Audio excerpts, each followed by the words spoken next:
European nationalism के इस दौर में अब शुरुआत होने जा रही थी एक ऐसे टाइम की जो पूरे यूरोप के अंदर कई सारी प्रॉब्लम्स आने वाली थी। 1830s का डिकेड शुरू होता है और यूरोप के सामने अनएम्प्लॉयमेंट, पॉवर्टी, हंगर जैसी प्रॉब्लम्स आ खड़ी होती है। पूरे यूरोपियंस इस पूरी प्रॉब्लम से बहुत ही ज्यादा परेशान हो चुके थे। इसके कारण अब उन्हें लगता है कि अब हमें रिवॉल्ट करना होगा और हमारी अथॉरिटीज तक ये मैसेज पहुंचाना होगा कि आपको ये चेंज करने होंगे, पॉवर्टी से हमें निकालना होगा, एम्प्लॉयमेंट हम लोगों को देना होगा। पर इन सभी मैसेजेस को पहुंचाने के लिए जो रिवॉल्ट वो करते हैं उनके बारे में हमें कुछ इतना अभी तक पता नहीं था। उसको हम जानेंगे आज के हमारे इस टॉपिक में, जिसका नाम है hunger, hardship and the popular revolts. अब रिवॉल्ट्स की हम बात करते हैं, उससे पहले हम बात कर लेते हैं कि आखिर उस टाइम पीरियड में ऐसा हो क्या रहा था कि लोगों के पास हंगर, लोगों के पास पॉवर्टी, लोगों के पास अनएम्प्लॉयमेंट, ये सारी चीजें देखने को मिल रही थी। 1830s का डिकेड शुरू होता है। इस पूरे डिकेड के अंदर लोगों के सामने प्रॉब्लम बनी रहती है। प्रॉब्लम ये थी कि 1830s के डिकेड के अंदर पॉपुलेशन जो है वो बहुत तेजी से बढ़ने लग गई थी। जब ज्यादा पॉपुलेशन बढ़ती है तो लोगों के पास एम्प्लॉयमेंट नहीं बचता है, लोग अनएम्प्लॉयड होना शुरू हो जाते हैं। जब लोगों के पास एम्प्लॉयमेंट नहीं होता तो वो एक जगह से दूसरी जगह माइग्रेट करने लगते हैं।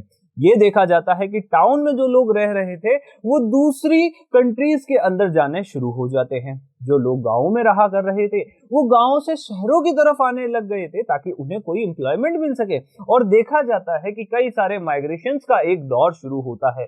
पर जो जनता गांव से हमारे टाउन्स में आ रही थी, उनके रहने और उनको एक अच्छा प्लेसमेंट देने की जो एक जगह थी वो एक टाउन के अंदर देखने को नहीं मिल रही थी। उसके कारण ये होता था कि गांव से जितनी भी पॉपुलेशन शहरों की तरफ माइग्रेट होती थी उनको स्लम्स के अंदर रहना पड़ता था। मतलब एक ऐसी जगह होती थी जहां पे एक छोटे से एरिया के अंदर बहुत सारे लोगों को रहना होता था, जिसके वजह से कई सारी डिजीजेस, कई सारी बीमारियां जो है उस पूरी जगह में हमें देखने को मिलती है। इसके बाद देखा जाता है कि पूरा यूरोप जो था ना, उसके अंदर एक ऐसी कंट्री थी जिसमें इंडस्ट्रियलाइजेशन आ चुका था। उस कंट्री का नाम था इंग्लैंड। इंग्लैंड के अंदर इंडस्ट्रियलाइजेशन की शुरुआत होती है और जैसे ही इंडस्ट्रियलाइजेशन आता है उनका प्रोडक्शन बढ़ जाता है। जो प्रोडक्शन वो पहले कर रही थी उसके कंपैरिजन में उनका प्रोडक्शन बढ़ेगा तो वो सारा का सारा एक्स्ट्रा प्रोडक्शन वो दूसरी कंट्रीज के अंदर वो सप्लाई करना शुरू कर देती है। होता यह है कि पूरे यूरोप के अंदर देखा जाता है कि इंग्लैंड अपना इंडस्ट्रियलाइज्ड गुड्स को पहुंचाता है। इंडस्ट्रियलाइज्ड गुड्स या फिर मैं कह दूं कि इंडस्ट्रियल प्रोडक्शन से बने हुए गुड्स की जो कॉस्ट आती थी वो बहुत कम होती थी, जिसके कारण इंडस्ट्रियल गुड्स की जो प्राइस होती थी वो भी बहुत कम होती थी। अब जो यूरोप के अंदर प्रोडक्शन चल रहा था, टाउन्स के अंदर, वर्कशॉप्स के अंदर, वहां का जो प्रोडक्शन होता है वो बहुत ही ज्यादा महंगा पड़ता है। पर जो कंट्रीज इंपोर्ट करा रही थी इंडस्ट्रियलाइज्ड गुड्स को इंग्लैंड से, वो गुड बहुत ही ज्यादा सस्ता होता था। इसके कारण देखा गया कि जो वहां का लोकल प्रोडक्शन था वो इंपोर्ट हो रहे इंग्लैंड के प्रोडक्शन से कंपीट नहीं कर पाता, उसके सामने एक टफ कंपटीशन आ जाता है। कारण पता लगाया गया, कारण ये था कि उन लोगों के पास कोई मशीनरी नहीं थी। उन लोगों के पास प्रोडक्शन करने का जो मेथड था वो भी छोटा था। वो लोग ज्यादातर घरों के अंदर, छोटी छोटी वर्कशॉप के अंदर प्रोडक्शन किया करते थे, जिसके कारण उनकी जो कॉस्ट आती थी एक प्रोड्यूस की वो बहुत ही ज्यादा होती थी।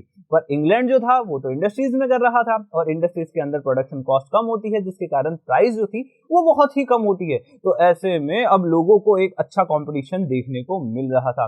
कई सारे जो लोग हैं वो अब इस अपने बिजनेस को, अब अपने इस पूरे जो ट्रेड है उसको छोड़ते जा रहे थे, क्योंकि वो समझ चुके थे कि हम जो ये इंपोर्टेड गुड्स है ना उनसे कंपीट नहीं कर सकते हैं। इसी के साथ ही ऐसा भी देखा गया कई जगह पर कि जो फूड प्राइसेस है वो बढ़ने लग जाती है। क्यों? क्योंकि देखा जा रहा था कि जो पॉपुलेशन के अंदर चेंज आता है जिसके कारण फूड की डिमांड बढ़ जाती है और फूड की डिमांड बढ़ते ही फूड की प्राइसेस भी बढ़ जाती है। फूड की प्राइसेस बढ़ती है तो लोगों के पास फूड नहीं होता, लोगों के पास अनएम्प्लॉयमेंट तो देखा जा ही रहा था, लोगों के पास पैसा कमाने का कोई साधन नहीं था, इनकम जनरेट हो नहीं रही थी। लोग जो है बहुत ही ज्यादा गुस्सा करने लग जाते हैं, पूरे गुस्से से भर जाते हैं। तो उन्हें एक चीज याद आती है कि हमने 1830s के अंदर एक पर्सन था, 1830 में एक पर्सन था जिसका नाम था लुई फिलिप। उस लुई फिलिप को हमने कॉन्स्टिट्यूशनल मोनार्क बनाया था। मतलब हमने देखा ना कि 1830 के अंदर फ्रांस के अंदर क्या देखा गया कि वहां की जो बर्बन डायनेस्टी थी उसको हटा दिया जाता है। उसको हटा के एक लुईस फिलिप नाम का बंदा आता है जिसे कॉन्स्टिट्यूशनल मोनार्क बना दिया जाता है। अब लोग कहते हैं 1848 के अंदर कि इसकी ही गलती है, इसे क्या है अच्छे से रूल करना नहीं आता, इसकी पॉलिसीज वगैरह सही नहीं है, अब हम है ना इसका अच्छे से विरोध करेंगे, इसको अपोज करेंगे। लुईस फिलिप को ये पहले ही पता पड़ गया था कि अब जो लोग है ना वो उससे ज्यादा टाइम यहाँ टिकने देंगे नहीं। तो लुई फिलिप क्या करता है, भाग जाता है। लुई फिलिप वहां से प्रॉपर भाग ही जाता है, वो रुकता ही नहीं है। उसको पता था कि अगर वो रुक गया तो लोग उसे छोड़ने वाले नहीं है, तो वो वहां से पहले ही भाग जाता है। जैसे ही वो भागता है वहां से, अब वहां पे रूल की कमी हो जाती है, वहां पे कोई रूल था ही नहीं। अब देखा गया कि फ्रांस के अंदर एक नेशनल असेंबली जो है वो बनाई जाती है और उसको बोला जाता है रिपब्लिक। उस रिपब्लिक को बनाया जाता है और ये रिपब्लिक जैसे ही आता है, रिपब्लिक दो सबसे बड़ी प्रॉब्लम्स के साथ डील करता है।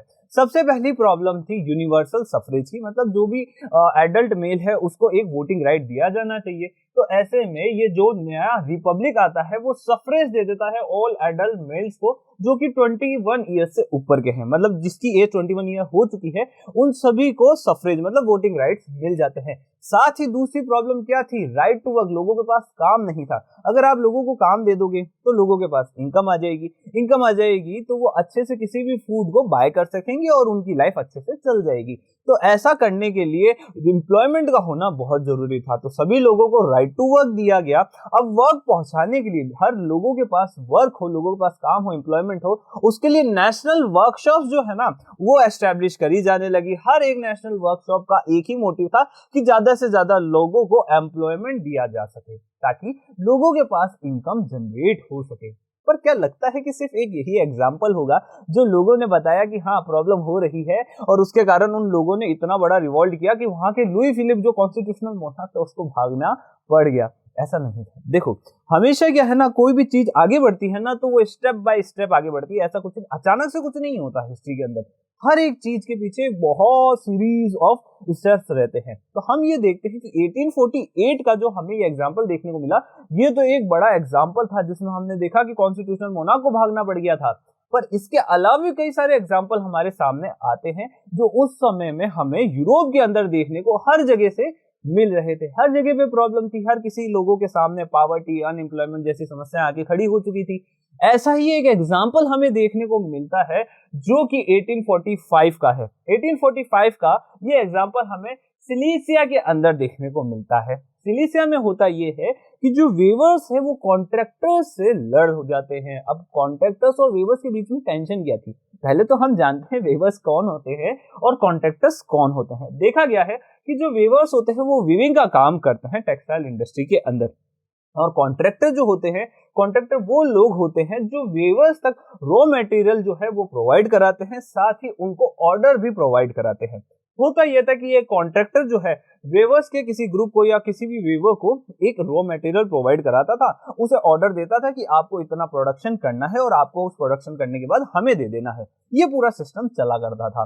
पर जो कॉन्ट्रैक्टर्स है ना वो 1830s के बाद में दिख रही इस पूरी महंगाई से समझ जाते हैं कि अब हमें हमारा जो प्रोडक्शन है उसे बढ़ाना होगा और जो प्रोडक्शन कॉस्ट है उसे कम करना होगा। मशीन के साथ तो ये चीज चल जाती, पर कॉन्ट्रैक्टर्स जो है ना वो ये भूल गए थे कि वो वेवर्स से डील कर रहे हैं और वेवर्स तो ह्यूमन बीइंग्स हैं। अब वो करते क्या है कि वेवर्स को बहुत ज्यादा प्रोडक्शन करने के लिए बहुत ज्यादा रॉ मटेरियल तो सप्लाई कर देते हैं, बहुत अच्छे ऑर्डर भी उन्हें दे देते हैं, पर वो उनका जो पेमेंट होता है उसको कम कर देते हैं। अब वेवर्स हो जाते हैं नाराज, वो कहते हैं कि आप प्रोडक्शन ज्यादा करवा रहे हो तो उसके लिए आपको पैसा भी ज्यादा देना पड़ेगा। आप प्रोडक्शन ज्यादा कराओगे इसका मतलब ये थोड़ी है कि आपकी प्रोडक्शन कॉस्ट कम आ जाएगी, हमारा लेबर तो उतना ही लग रहा है जितना वो पहले लग रहा था।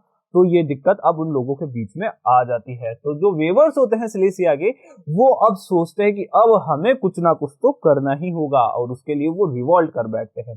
एक कहानी एक जर्नलिस्ट होते हैं जिनका नाम होता है विलियम वॉल्फ, वो उस समय के एक विलेज की एक कंडीशन हमें बताते हैं।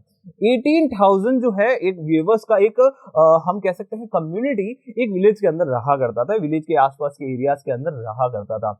होता यह है कि जैसे ही पेमेंट कम करते हैं ये कॉन्ट्रैक्टर्स, वो सभी लोग गुस्सा हो जाते हैं, वो लोग लाइन बनाते हैं और चले जाते हैं कॉन्ट्रैक्टर के घरों के बाहर। कॉन्ट्रैक्टर के घरों के बाहर जाकर वो कहते हैं कॉन्ट्रैक्टर को, कॉन्ट्रैक्टर देखो इस कम पेमेंट में काम नहीं हो सकता। तो ऐसे में कॉन्ट्रैक्टर बोलता है काम जो था वो पहले भी होता था, काम जो है अभी भी होगा, तुम्हें करना पड़ेगा। लोग और गुस्सा हो जाते हैं, वो बोलते हैं कि एक तो प्रोडक्शन करवा रहे हैं और अपनी जो मनमानी है वो भी हमारे ऊपर थोप रहे हैं। तो ऐसे में वो जितने वेवर्स होते हैं वो सभी कॉन्ट्रैक्टर्स के घरों के ऊपर हमला करना शुरू कर देते हैं, उनके घरों को तहस नहस करना शुरू कर देते हैं। उस समय जो कॉन्ट्रैक्टर्स होते हैं उन्होंने ये समझ लिया था कि अब यहाँ से निकल जाओ, सही टाइम है। तो सारे के सारे जो कॉन्ट्रैक्टर्स होते हैं वो भागने की कोशिश करते हैं। उनमें से एक कॉन्ट्रैक्टर जो होता है वो पास ही के एक नेबरिंग विलेज में जाके पहुंच जाता है। नेबरिंग विलेज की जो कम्युनिटी थी वो भी वेविंग कम्युनिटी थी, वो भी वेवर्स ही थे। वो लोग जानते थे कि वेवर्स का गुस्सा जो है इसके विलेज से निकल के आ रहा है, अगर हमने इसको अपने घर में रख लिया तो हो सकता है कि वो जो वेवर्स है वो हमारे घरों पे भी अटैक कर दे। तो ऐसे में उस कॉन्ट्रैक्टर को जगह नहीं दी जाती। पर कॉन्ट्रैक्टर जो था ना, उनके रिलेशन रहते थे आर्मी के साथ, उनके रिलेशन रहते थे वहां पे रूल करने वाले के साथ। वो पहुंच जाते हैं आर्मी के साथ, आर्मी का सपोर्ट लेके वो ठीक 24 घंटे बाद वहीं पे पहुंचते हैं और फायरिंग करवाना शुरू कर देते हैं, जिसके कारण देखा जाता है कि उस विलेज के अंदर 11 वेवर्स जो है वो मारे जाते हैं उस पूरे रिवॉल्ट के अंदर। जिससे हमें यह पता पड़ता है कि ये जो 1848 के अंदर जो हमें इतना बड़ा एग्जाम्पल दिखा कि लुईस फिलिप को भागना पड़ गया, वो कुछ ऐसे ही नहीं हुआ था। उसके पीछे कई सारे और भी है ना रिवॉल्ट हो चुके थे, जिसमें एक एग्जाम्पल ये हमें देखने को मिलता है। ऐसे में हमें ये समझ में आ गया था कि यूरोप के सामने कई सारी प्रॉब्लम, पावर्टी, हंगर, अनएम्प्लॉयमेंट बनकर आ चुकी थी। इससे वो कैसे निकलता है वो उसको खुद को हैंडल करना था। पर वो प्रॉब्लम क्या थी वो हम समझ चुके।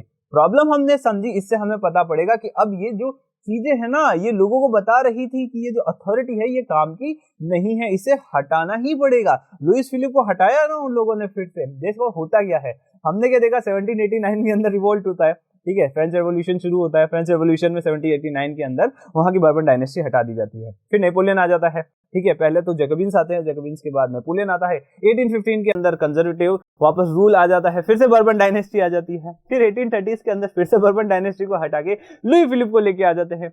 1848 के अंदर उस लुई फिलिप को भी भगा देते हैं और फिर वापस लोग जो है खुद का रूल लेके आते हैं, एक रिपब्लिक को वो बना देते हैं। तो ये चीजें जो थी वो हमें बताती है किस तरीके से एक रेवोल्यूशन जो है जिसकी शुरुआत 1789 के अंदर हुई थी, 1848 के अंदर भी बहुत सारे चेंजेस होते रहते हैं और 1848 के अंदर फाइनली एक रिपब्लिक बन ही जाता है। और कहीं ना कहीं जो एक चेंज की जो शुरुआत की गई थी 1789 में, उस चेंज को एक लास्ट जो एक कंक्लूजन था वो वहां पे मिल चुका था। तो ऐसे में अब कहानी यहाँ पे हम खत्म करते हैं, इस वीडियो को भी यहाँ खत्म करते हैं। कोई दिक्कत होती है तो कमेंट सेक्शन खुला बड़ा है, आप बता सकते हैं। अगर कोई दिक्कत नहीं होती है और वीडियो बहुत अच्छा लगता है तो कमेंट सेक्शन में अच्छे अच्छे कमेंट भी करके हमें बता सकते हैं। वीडियो अच्छा लगे तो लाइक करना, वीडियो बहुत अच्छा लगे और ऐसे इंटरेस्टिंग वीडियोस चाहिए तो आप स्कोर चाला के यूट्यूब चैनल को सब्सक्राइब भी कर सकते हैं। Thank you.